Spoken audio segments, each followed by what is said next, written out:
Avez-vous déjà imaginé comment ce serait si vous pouviez voir le monde spirituel de vos propres yeux? Beaucoup de gens ont rapporté avoir vu des figures étranges apparaître juste devant eux. Beaucoup affirment les avoir vues même à l'intérieur de leur chambre. Et ces créatures peuvent prendre différentes formes et tailles. Certains ont rapporté avoir vu un chien noir. D'autres ont vu des animaux très étranges, avec de nombreux bras, des ailes, des jambes, des griffes et des dents. Mais si je vous dis que ces créatures existent réellement et font partie du monde spirituel, peut-être ne le savez-vous pas, mais le monde spirituel est plus réel que nous l'imaginons. Dans la vidéo d'aujourd'hui, je vais vous montrer à quoi ressemblerait l'expérience d'ouvrir vos yeux et de commencer à voir le monde spirituel autour de vous. Je vous assure que vous serez surpris, par la révélation que je vais faire. Alors, restez avec moi jusqu'à la fin de la vidéo, d'accord?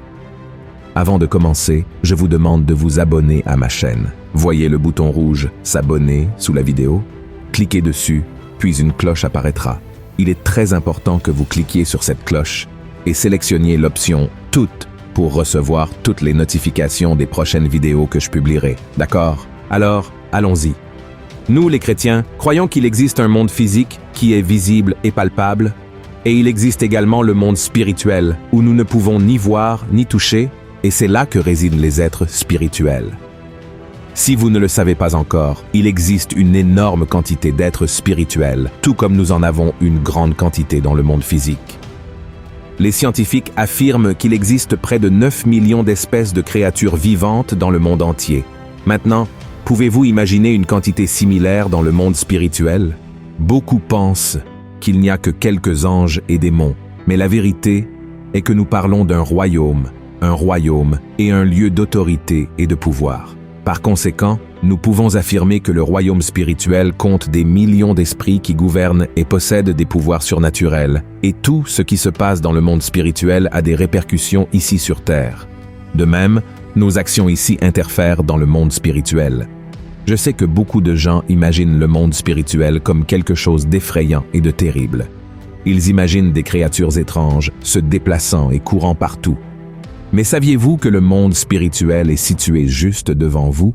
Je sais que cette vérité peut être effrayante, mais c'est une réalité que nous ne pouvons pas ignorer. La Bible elle-même nous enseigne à ce sujet. Regardez ce qui est écrit dans Éphésiens, chapitre 6, verset 12.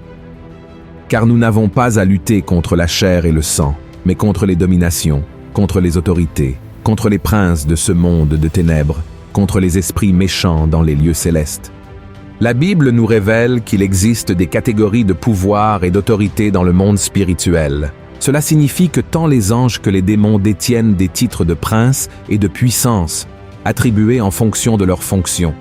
Certains ont des pouvoirs plus grands que d'autres, tandis que d'autres ont des pouvoirs moindres. La première autorité maléfique que nous trouvons dans la Bible est révélée dans le Nouveau Testament et s'appelle Belzébuth, le prince des démons. La Bible relate que lorsque Jésus réalisait des miracles et que les personnes autour de lui ne croyaient pas qu'il pouvait le faire de lui-même, elles ont commencé à affirmer que Jésus utilisait les pouvoirs du démon Belzébuth, qui est un autre nom donné à Satan. Cependant, ce nom peut également être trouvé dans la Bible sous le nom de Baal-Zébub, le dieu d'Écron.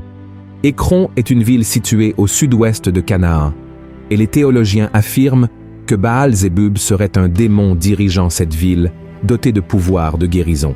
Cela est révélé dans le livre de 2e Roi, chapitre 1, lorsque les aigles ont tenté de communiquer avec ce démon pour qu'il soit guéri de ses blessures. Certains théologiens pensent que Baal-Zébub signifie que ce démon est le seigneur des mouches ou le seigneur du fumier. L'apparence de ce démon serait donc semblable à celle d'une mouche. Il semble trop simple de penser qu'un démon adopterait l'identité d'une mouche pour apparaître dans ce monde physique. Mais cette idée ne semble pas non plus impossible, car difficilement une mouche effrayerait quelqu'un. Et s'il y a quelque chose que l'ennemi veut, c'est se rapprocher de nous, même sans que nous le sachions. Un autre prince des démons que nous pouvons trouver dans la Bible se trouve dans le livre de Daniel. Daniel était un homme très consacré, qui priait beaucoup Dieu, et le Seigneur envoyait des réponses à travers les anges. Et une fois, l'ange porteur des réponses de Dieu a été empêché par le démon, ayant le titre de prince de Perse. Voici ce qui est écrit. « Le chef du royaume de Perse m'a résisté 21 jours.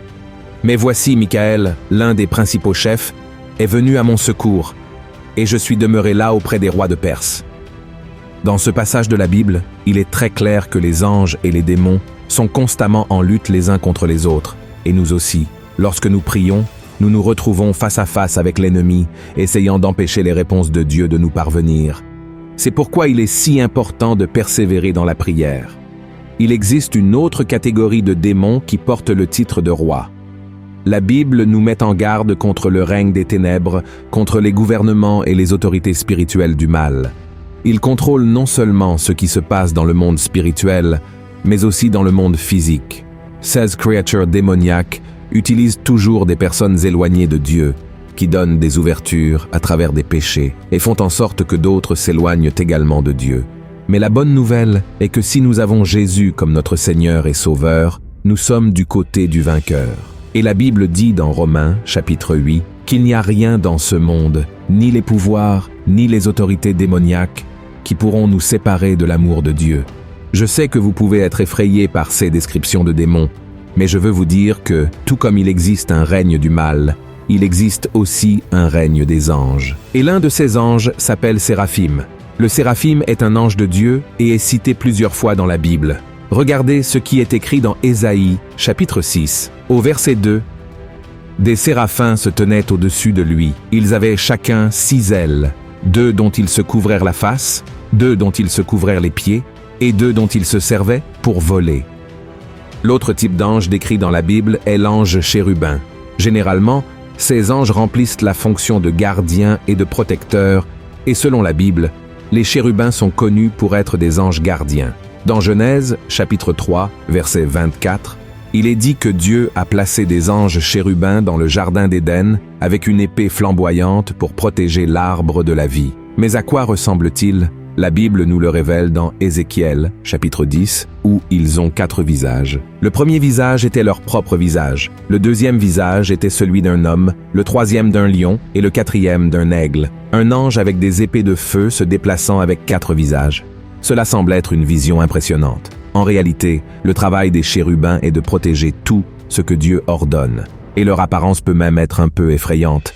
Mais je suis sûr que si c'est Dieu qui les a envoyés, il n'y a aucune raison d'avoir peur. C'est une autre catégorie du règne des anges et celle des archanges. Un de ces archanges décrits dans la Bible est Michel. Il est considéré comme l'archange guerrier. Lorsque le prince de Perse a tenté d'empêcher l'ange d'envoyer un message à Daniel, Michel est venu en aide à l'ange messager et a mis fin à la fête de l'ennemi. Et vous pouvez même vous demander si nous parlons d'un monde spirituel que nous ne pouvons pas voir. Les personnes affirmant avoir vu ces créatures devant elles mentent-elles? Pas nécessairement, frères et sœurs.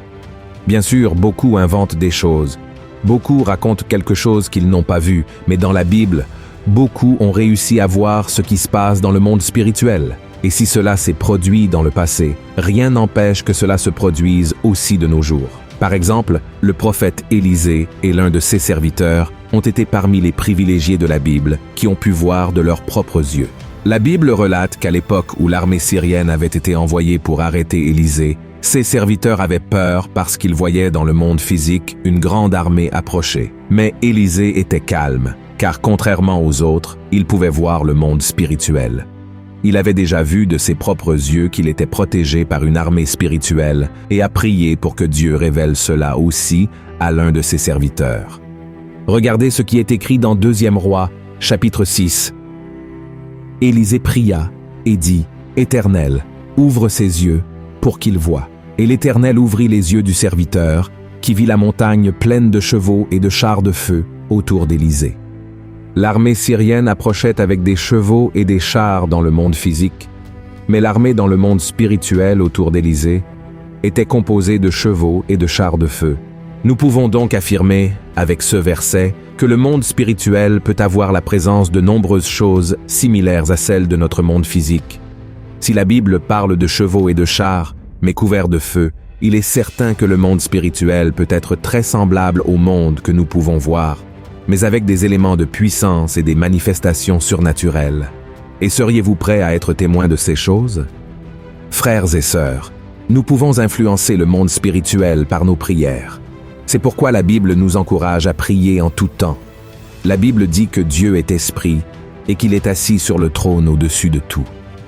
Mais elle dit aussi que Dieu est avec ceux qui ont un cœur brisé, un cœur repentant. Il peut être partout, et même si vous ne le voyez pas, croyez que le Seigneur est là pour vous protéger et vous donner des réponses. Si votre cœur est attaché au Seigneur, la quantité de démons qui essaieront de vous attaquer devra fuir. Ne vous découragez donc pas, car celui qui est en vous est plus grand que celui qui est dans le monde. Alléluia! Vous n'avez pas besoin de voir les démons prendre des formes d'objets et d'animaux variés pour croire qu'ils sont réels. C'est pourquoi Dieu permet à la plupart des gens de ne pas voir le monde spirituel. Ce que Dieu attend de nous, c'est que nous regardions vers Jésus et nous concentrions sur l'obéissance à sa parole. Je sais que beaucoup de gens se concentrent tellement à vouloir dévoiler le monde spirituel qu'ils oublient de prêcher l'évangile du salut et commencent à croire en des choses qui ne sont pas dans la Bible. C'est pourquoi, frères et sœurs, nous devons faire très attention, car la Bible dit que même Satan se déguise en ange de lumière pour tromper les gens.